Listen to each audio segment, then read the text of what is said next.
नमस्कार। कांग्रेस नेता राहुल गांधी ने शनिवार के दिन झारखंड में दौरा के दौरान बाघमारा विधानसभा के माटीगढ़ में एक सभा को संबोधित करते हुए केंद्र सरकार पर जमकर निशाना साधा। उन्होंने कहा कि भारतीय कर ढांचा गरीबों को लूटने के लिए बनाया गया है। उन्होंने कहा कि पीएम मोदी सीप्लेन में यात्रा करते हैं, समुद्र के अंदर जाते हैं, लेकिन गरीब और महिलाएं महंगाई की मार झेलती है। सभा को झारखंड प्रदेश अध्यक्ष केशव महतो कमलेश, पूर्व अध्यक्ष राजेश ठाकुर, वरीय नेता अधीर रंजन चौधरी, बाघमारा प्रत्याशी जलेश्वर महतो, जिलाध्यक्ष संतोष चौधरी, अभिजीत राज, बजेंद्र सिंह इत्यादि ने संबोधित किया कि आज के हिंदुस्तान में अगर कोई लोग दुखी है तो वो देश के युवा दुखी हैं बेरोजगारी के कारण, और देश की महिलाएं दुखी हैं महंगाई के कारण। बोझ आपको उठाना पड़ता है। मोदी जी बड़े बड़े भाषण करते हैं,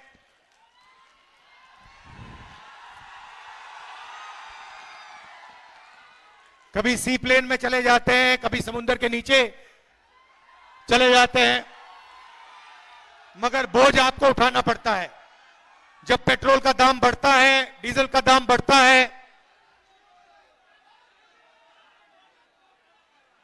महंगाई बढ़ती है, तो असली चोट हमारी माताएं बहनों को लगती है। उनसे कोई पूछने को नहीं आता, अकेली रहती हैं और रोज उनको चोट लगती है। जब भी वो कुछ खरीदने जाती हैं उनको चोट लगती है। नरेंद्र मोदी जी ने उसमें जीएसटी जोड़ दिया, तो जितना टैक्स आप देते हो, जितना टैक्स हिंदुस्तान के गरीब लोग देते हैं, उतना ही अदानी जी देते हैं। आप शर्ट खरीदते हो, जितना टैक्स आप देते हो उतना गौतम अदानी देता है। ये पूरा टैक्स का जो ढांचा है हिंदुस्तान के गरीब लोगों से पैसा लेने का तरीका है। दी जा रही है 1 लाख करोड़ रुपए की जमीन उसको दी जा रही है, और जितना टैक्स आप देते हो उतना ही वो देता है। अगर आप टी शर्ट खरीदोगे, जीएसटी जितनी आप दोगे, आपको कभी आपने नरेंद्र मोदी जी ही अदानी देगा। किसान से गले मिलते हुए देखा है ना? कर रहे थे। हिंदुस्तान का प्रधानमंत्री गरीबों के पास जाता ही नहीं है, वो जाता ही नहीं है।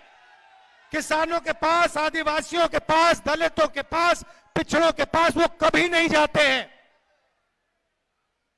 वो सिर्फ अदानी जी के साथ, अंबानी जी के साथ जाते हैं। भैया आपने कंपनियों को देखो, अदानी, अंबानी, टाटा, बिरला, अगर आप इनके ऑफिसेज में जाओगे, इनकी मैनेजमेंट टीम को देखोगे, इनके मालिकों को देखोगे, आपको एक आदिवासी, एक दलित, एक पिछड़ा नहीं मिलेगा, एक अल्पसंख्यक नहीं मिलेगा।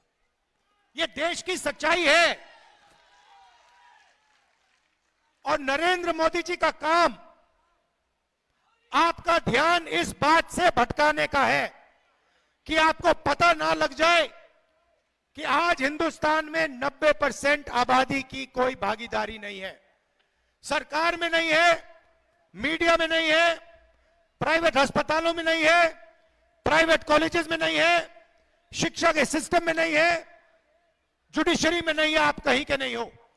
अगर पिछड़ों को ढूंढना है, दलितों को ढूंढना है, आदिवासियों को ढूंढना है, मजदूरों की लाइन में जाओ, दलित, पिछड़े, आदिवासी लोग आपको मिलेंगे। लोग नहीं जा सकते। बड़े बड़े रेस्टोरेंट बनते हैं, ये लोग बनाते हैं। दलित, आदिवासी, पिछड़े वर्ग के लोग अपना खून पसीना देकर ये बड़ी बड़ी इमारतें, बड़े बड़े मॉल बनाते हैं, और इन मॉलों में आप लोग नहीं जा सकते। ये बदलना चाहता हूं मैं। अब बदलने का सबसे बड़ा तरीका जाति जनगणना, कि देश को पता लग जाए आदिवासी कितने हैं, दलित कितने हैं, पिछड़े वर्ग के लोग कितने हैं। मित्रों, ये बाघमारा की धरती है और बाघमारा की धरती में बीसीसीएल का 70% कोयला का खदान है। यहां रोजगार की कमी नहीं है। श्रीमती इंदिरा गांधी ने नेशनलाइजेशन एक्ट लाया था और यहां के गांव से लेकर मजदूरों को रोजगार मिला था। देश के कोने कोने से लोग यहां के रोजी रोजगार कर रहे थे।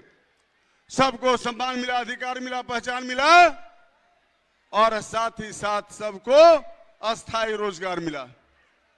आज जब भारतीय जनता पार्टी की सरकार बनी है केंद्र में, उल्टा हो रहा है। कोयला का खदान निजीकरण, सब आउटसोर्सिंग में जा रहा है। स्टील प्लांट निजीकरण और जितनी उपक्रम थी सरकार की, सारा का सारा चला गया आउटसोर्स में। हमारा में जो स्थिति बनी हुई है, किस ढंग से कोयला का लूट हो रहा है, किस तरह से जमीनों का लूट हो रहा है, किस ढंग से यहाँ के आर्थिक शोषण हो रहा है, गांव उजड़ रहे हैं, कोई सुधि लेने वाला नहीं।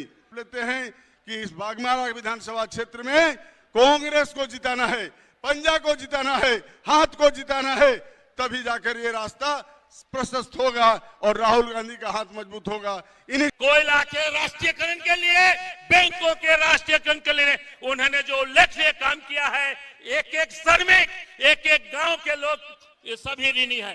मैं ज्यादा कुछ नहीं कहना चाहूंगा, विस्तार से सारी बातों को रखेंगे माननीय हमारे राहुल जी।